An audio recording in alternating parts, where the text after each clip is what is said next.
Hi, folks. I am here with a little live lesson. Hello, hello. Friday freebie coming right up. And I'm so happy you found your way here to the Watercolor Fun and Free group. And you might be wondering, what's this all about? The point is to have a place where we can gather and just sort of have some fun together. I'm looking forward to just being able to offer you some nice content for you to enjoy and maybe benefit from. I am trying to make sure that I see the comments and things. If you are out there and with me today, I would really welcome just a little indication that I'm not out here talking to myself. But if you can't do that, I understand too. I'm going to carry on, and this recording is going to actually be going onto the page as a permanent resource for you. So if you forget, hi, thanks for that thumbs up. If you forget, I will leave it here, and I will also be sharing this in my Escape with Landscape group, because this is actually going to possibly pertain to some of what we've been doing in that class as well. If you haven't been with us for Escape with Landscape, I'm sorry, because we've been covering a lot. I'm hoping that I'm not giving too much information, but we're tackling some really fun and challenging imagery, but landscape often has some complexity to it, and so I'm hoping to present a lot of different kinds of landscapes in the context of that class. Stay tuned, because there may be a way to access some of that content even later after the class is over. But let's talk about drawing. Let's talk about the challenge of drawing. You know, those of us who didn't go to art school, and that's most of us. Oh, no sound? Oh, no sound. Oh, golly. Let me see if I can change that.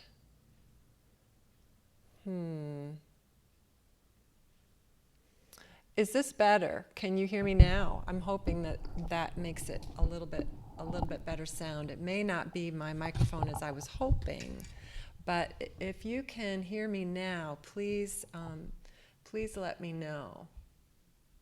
I have sound now? Okay. I hope that's true. Is it better with the microphone closer, or is it better with the microphone lower? Can you give me some idea in the comments? And I apologize for my technical lack of expertise. You can hear me? Okay, good. Is it better with my microphone close, or is it better with my microphone further away? Just let me know if you can. Closer. Okay. All right. Well, then I'll put it up here. Thank you for letting me know, Bonnie. That's wonderful. Okay. Hopefully you can hear me now, and I guess I'll just start fresh. The point of this is that we are here as a group to share the fun and free content that I'd like to put out there into the world. I don't want to just put it out there to just everybody, though. I'd like to feel as if we have a community that's building around these lessons, and it is my hope to enrich your art practice always. It's always my goal to have the people that are a part of my little tribe feel as if that's a benefit to them, to be following along and participating with what I have going on. So today we're going to be talking about drawing, and we're going to be talking about another way to draw. For those of you who tuned in to last week's Friday freebie, or maybe you could watch it even on the Watercolor Fun and Free group, I did a lesson for the Graphically Challenged is what I called it. And drawing is a challenge. And for those of us who didn't go to art school, we may or may not have been schooled in the fundamentals of how to render something from the three-dimensional world into a two-dimensional image, it's hard. It's not easy. I can remember when I was a kid, I used to do really well at drawing that which had been previously drawn. But I had a real hard time taking and translating the three-dimensional world into a drawing. And it's basically because I was having to flatten what I was seeing. And that which is already drawn or in a photograph is already flattened for you, conceivably.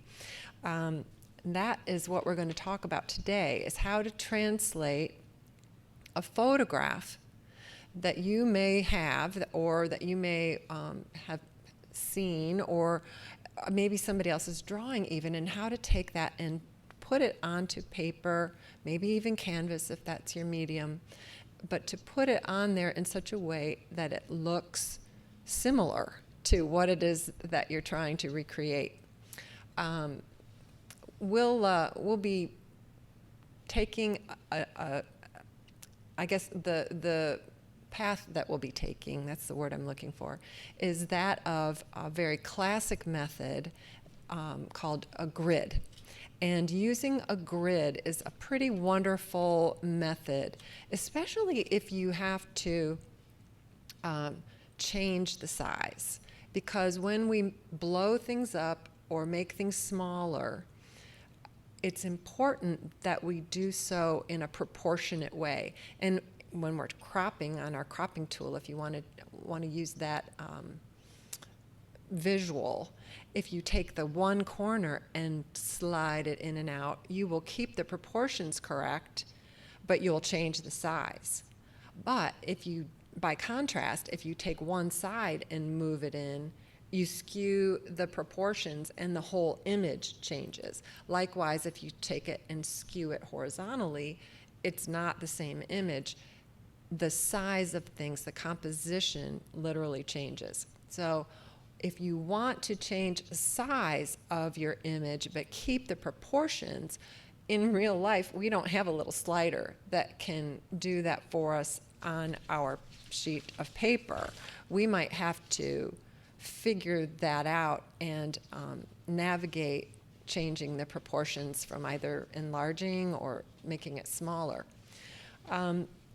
When and where I draw from a photograph, first of all, I would say the easiest way, if you just want to take all of the headaches of figuring out proportions out of things, the easiest thing for you to do is to get a copy made at the copy shop, not the coffee shop, but the copy place like Kinko's or a FedEx place or wherever it might be in your location, and have your professional copier make you the size copy that is closest in size to whatever the size of your canvas or your paper. And they can make that calculation for you, or you can go online and you can plug in to a proportion calculator. All you have to do is Google proportion calculator, and you plug in the ratio of one side to the next, for example, 8:10. And if you want to change the proportion, you plug in maybe one side of your paper. Let's say you want to do an 11:15 painting. Quarter sheet is classically sized 11:15. So if I wanted to say, okay, I wanted to size this photo to 11:15 size, how big would that image have to be? How big would I have to tell my printer to print it for me? Well, I could plug in the size of this into the proportion calculator, which is like probably, we'll just call it 8:11. And then I would plug in similarly the size of one side of my piece of paper, maybe the 11, which would be the short side. So I would line up the two short side measurements. 8 would be one for this first picture. 11 might be the second for the second picture. And then let the proportion calculator calculate how long it would need to be in order to keep the proportions the same. And then you could go to your copy shop and you could say, oh, please make me a size, a copy that's this size, and give them the number. If you don't want to do that calculation yourself, I've already lost you, then just take them the photo that you have or send them the image that you have and tell them what you want to do, that you want to paint it in size X, and let them decide how big of a copy it would need to be.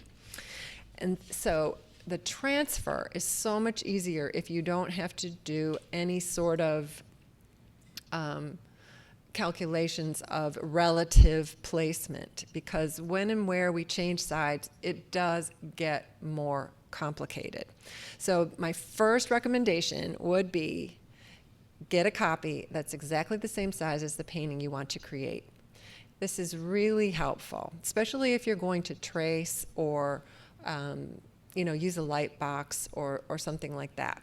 But if you don't want to trace, if you want to make a more expressive drawing, and I will say that a freehand drawing generally has more character to it. It generally has more of your hand as the artist. And I would suggest that if you have it in your skill set to do a freehand drawing, it's a wonderful thing to do. But a grid can help you, and I'm going to talk a little bit more about that. So how does a grid help you? Well, I'm going to just show you my tabletop here, and we'll kind of talk that way. I hope all of you are hearing me. I hope all of you are with me on this whole proportion calculation thing. Any questions about that? Any questions about what I've covered so far? Just go ahead and write them in the comments there, and I'll try to address them as we go along. Okay, so I'm going to show you my tabletop here. And this is a painting we've actually been working on in Escape with Landscape this week. This one isn't quite done, but it is the demo that I was working on with class. I've done just a little bit more since class was over. And we worked from this reference photo, which is a photo of a beautiful place that I visited on Lake Garda. It's called Gargnano, and it's along this beautiful large lake called Lake Garda, and it's an alpine lake. It's just a beautiful, beautiful area.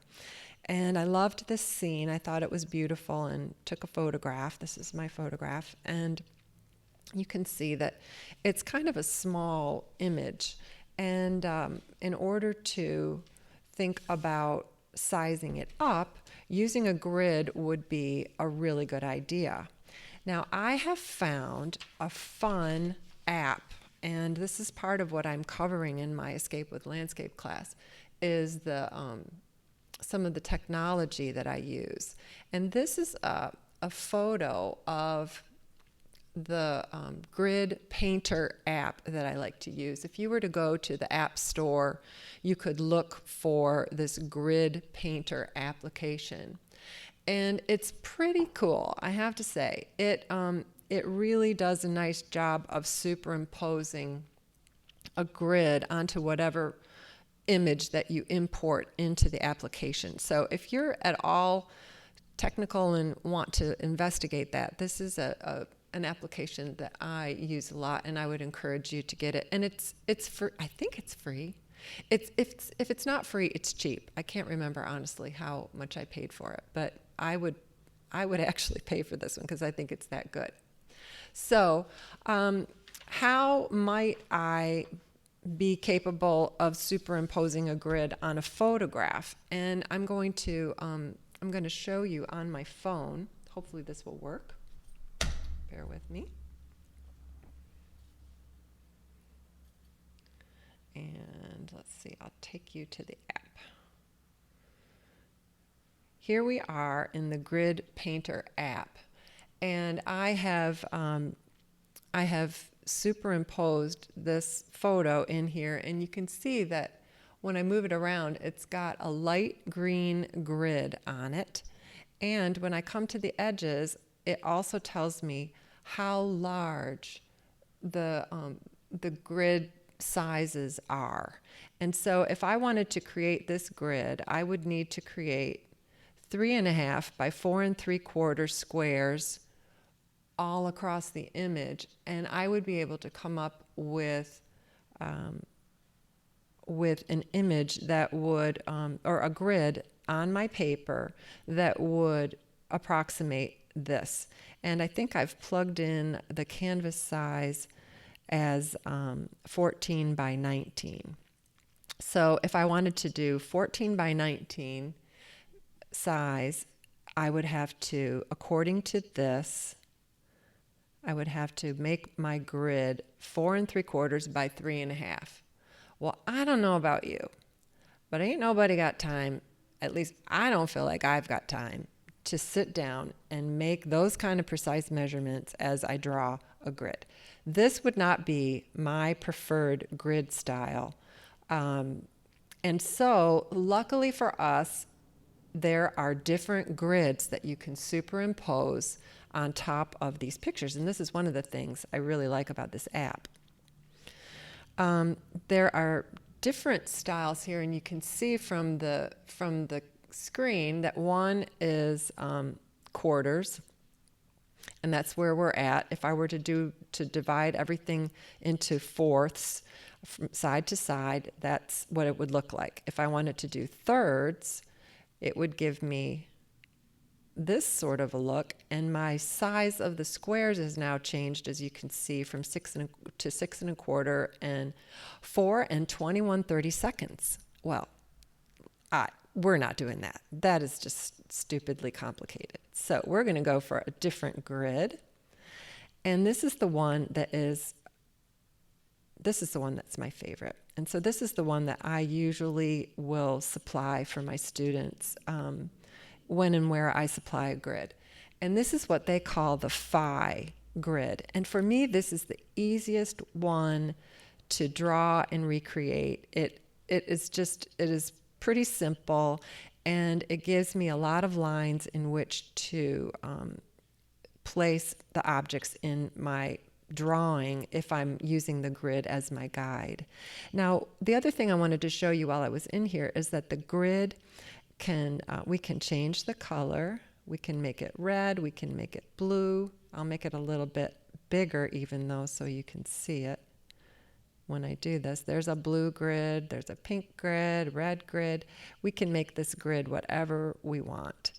And you can make it wider or more narrow. So that's something you can play around with and determine for yourself what color and what size works best for you. But once you have your grid, you can then print it out, and you can use that to proportionately draw your image. And so once you've got your grid, you can either use this app, or you could think about drawing something like this pretty easily yourself. And I'm going to show you how to do that right now.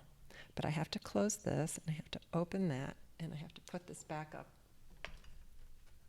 here. Okay. Oops, I got to go like this. There we go. Okay. So this is my desktop, and let's say I wanted to draw this image. I wanted to draw this image on a piece of paper, and I wanted to scale it a little bit larger. Now, if I wanted to redraw it exactly as it was, I could just recreate a size of paper that's this same size, and then I could just think about placing, I could even measure then. I could say, oh, wow, this balcony is at this angle from that corner, it's this far. I could go to my paper and I could place the balcony just like that if everything was the same size. So that makes it much, much easier to do your drawing. And that's why I always encourage if you want to keep it easy and you want to keep it simple, keeping things the same size is really your best practice. But let's say I wanted to just randomly make an image that was this size. I don't really know what size that is, but if I use this grid, I'll be able to create a proportional drawing of this. So pressure's on. Now I've got to really show you how I do this. So it's always nice to have a T-square, I think, when you're drawing straight lines. And the T-square can help you line things up on the perpendicular and, just keep your lines straight. It can also help you, like, taking a line from corner to corner. And that's what I'm going to do here. I'm going to start by going corner to corner, and I'm going to be creating this phi grid. I'm not sure that that's maybe something that you've seen before. Is this sort of grid new to any of you? Because it's not really the classic grid. Let's see. So after going from one corner, I'm then going to go to the next corner, just drawing straight lines. And by doing this, if everything's square, which it probably isn't in my little drawing here, but on a piece of paper where the angles are right angles, this point where things cross is your midline. So then all you have to do, once you establish that, is draw a straight line right through that midline. Cool. Then where everything's crossing yet again, you just draw another straight line, and I'm lining up with the edge of this so that I'm getting nice straight right angles.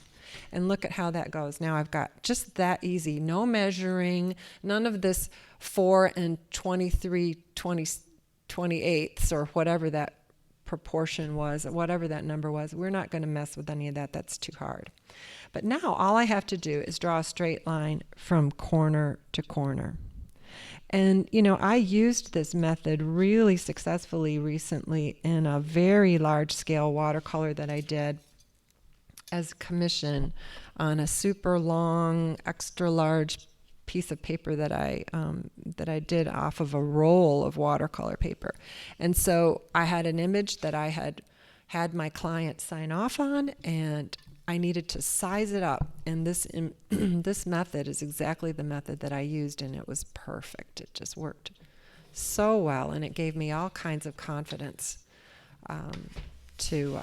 because once I had my big old piece of paper affixed to the board, I couldn't use a light box, and I didn't want to use a projector or anything, so this was just the way to go.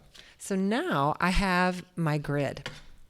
And it's just that easy. It's just a matter of having that ruler, that T-square I think is very helpful.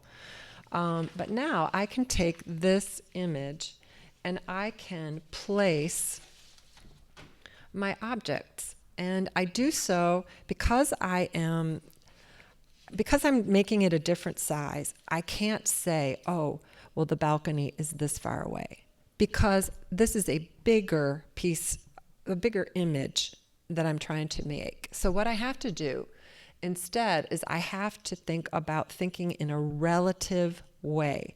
So what does that mean?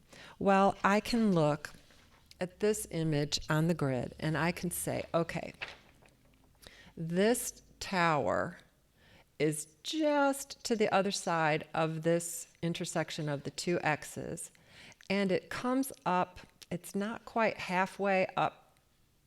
It's not halfway up between here. It's only coming like about a third of the way between this point and this point. That's about where it intersects. And so what I can do is I can find that point on my grid. It's about a third of the way up, about there, and that would be about here on that one. And then it comes down here. Oh man, it's a little closer to halfway down here. So if I come here and I just am shy of halfway down, but maybe straight down from that dot, hopefully that will make sense. And then it extends a little bit further. So now I can take and I can draw a line taking it down like that. And then the point of the building kind of comes up here, and then it comes out here, and then it's still before it joins about here and about here. So I can try to find a relatively close approximation of that same kind of distance away from the central crisscross there.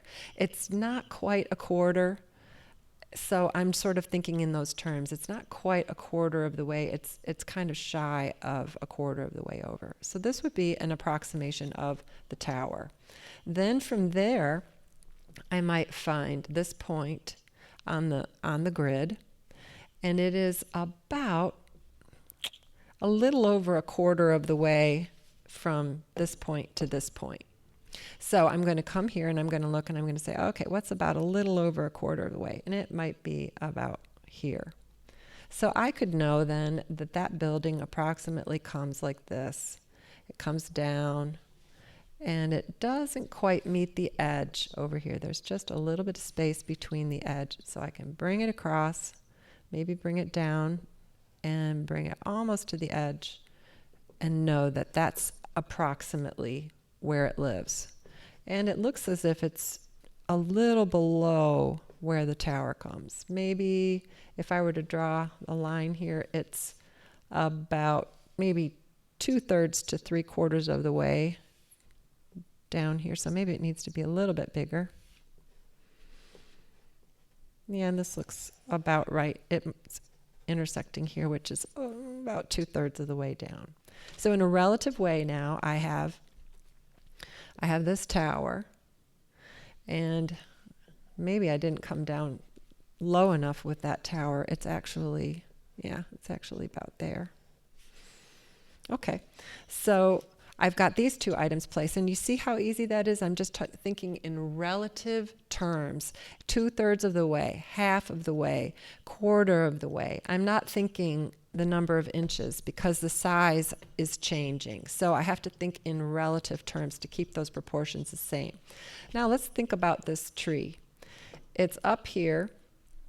It starts a little bit overlapping this building, comes on down, and it intersects this line about there, which is maybe a little shy of a quarter of the way. So it's coming out quite a ways here. And then it extends down and it intersects at about this point on this line. So on that line, looks like it's about 1/3 of the way down. So I'm going to find that point and know that I've got to kind of extend my tree's size there. It kind of goes in and out a little bit. It comes out, and then it's almost 2/3 of the way over, and it kind of comes down on a triangle in front of this building. So I've got to widen it to proportionately keep things the same. And now it comes down about half. Is it halfway? No, it comes down to at least about here, and then it comes in again. So it's interrupted by a building. So that building intersects at about this point, comes over, and comes down. And you see, this is how you can just build a drawing. Now, I might not make my initial sketch from a smaller thing to my watercolor paper. I think what I would do if you're going to be sizing up is I would suggest that you do your sizing up on the same size paper that you plan to paint on. This is a piece of sketch paper. That way, when and where you think about taking and making a more expressive drawing, you'll have the rudimentary placement of your items on a piece of sketch paper. And then you can take and you can transfer and make a more expressive sketch on your watercolor paper. So basically you would just keep on keeping on here. And this building actually comes down to about a quarter of the way, which looks to be about there. And then it intersects again, maybe just a little shy of halfway, so it's a little bit bigger than that. And then there's a line that comes through here, and it's above this. It forms a little, almost an isosceles triangle there, so this is about right here. Look at me throwing around mathematical terms. I am no mathematician. I promise you, proportions and isosceles triangles. I studied it in college and in high school, but I have quickly forgotten all that mess. And I would much rather deal with shapes and colors, honestly. Anybody else feel that way? So if I were to think about drawing these bushes, I would kind of find where they intersect the lines, like I've shown you. It intersects about here and maybe about here. And I would kind of draw a similar shape. Coming down, I see it intersects again about there. So I'll kind of bring my tree there. It comes in here a little bit like this. And then it crosses this line coming straight down. So it goes over that line, and just below this line that I just drew over here, it kind of tucks itself in again, comes down, and it actually meets this dock shape, which is a little below halfway. So this dock is actually somewhere down here and coming all the way across. Yep. And it forms, again, a small little triangle with this form here. And I can just keep building, keep seeing in a relative way where are things placed, and feel as if I'm getting quite confident in the fact that things are in the right spot. But grids are just classic for making transfers, and in fact, it is probably one of the more classic drawing techniques in terms of how to transfer a drawing. It used to be that nobody had a copier, right? Nobody had copiers. But I will tell you that my favorite copier is the one that I use, and it's an Epson Workforce 7720. Epson Workforce 7720. And I use that all the time, and it's capable of printing tabloid size from my phone, which is wonderful. And the tabloid size is wonderful for watercolor because that equals 11 by 17. And of course, a quarter sheet is 11 by 15. So this is a pretty good approximation. If you can get a tabloid printout of a photo, you're going to pretty much assure yourself that you can create an 11 by 15 watercolor out of it. You can even put watercolor paper through the Epson Workforce. So if you're looking for a printer or have a birthday coming up or something, that could be a nice treat for yourself. If you have any questions for me, please feel free to ask them. You can leave them in the comments if you're watching this subsequent to the live broadcast.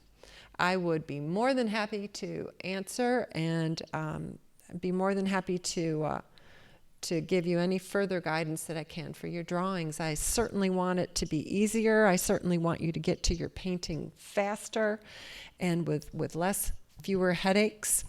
And I hope that you found this this little Facebook freebie helpful. Certainly was fun for me to bring it your way, and I look forward to seeing you again on a future Friday for a freebie. It will always be at 5 p.m. Eastern Standard Time. So for those of you who are watching this elsewhere, you'll have to be thinking about joining us maybe a little bit earlier in the afternoon relative to that time. So, that would be, I guess, out in California, you'd be thinking about 2 p.m. on Fridays. But for those of us on the East Coast, it will be at 5 p.m. So thank you for the love. I see the little hearts and the little thumbs up. I appreciate you joining me and being a part of my little community. I really, really value you, and I want you to feel as if you get value as well from any sort of affiliation with me. So take good care. Please be careful. Stay healthy. Do everything you can to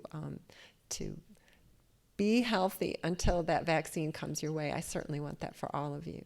Take care. I'll see you probably next Friday. So look forward to that. Take care, everyone. Bye.